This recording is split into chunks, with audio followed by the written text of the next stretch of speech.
Iwagan natin sa ating kamera dyan banda sa kabila mga kasyuyans habang tayo'y nandirito pa sa gilid ng coastal road sa may dagat banda mga kasyuyans.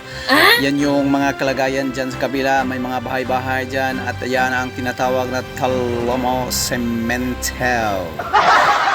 Dyan ako nasakop mga kasyuyans at maya-maya tayo'y uuwi na dahil tayo'y manikay-sikay pa doon sa ating bahay at ibaliktad natin ating kamera, tayo'y iiwag sa ating mukha para tayong isang amo.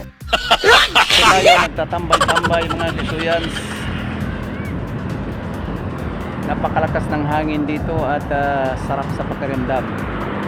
At balikan natin sa pag-iwag ang karagatan mga kasyuyans at inyong matutunghayan na medyo malaki-laki na ang burot ng mga alon na humahampas dito sa Jackstone mga kasyuyans. At inyong marinig ang hinuganob o linagubo sa bawod nga mo tamparos o muhampak diha sa imuhang dughan. Ay stay sa mga Jackstone ay sa wave breaker di ay mga kasyuyans. At uwi na tayo dahil may gagawin pa tayo doon sa bahay mga kasyuyans. Ayan, ito yung ginagawa natin.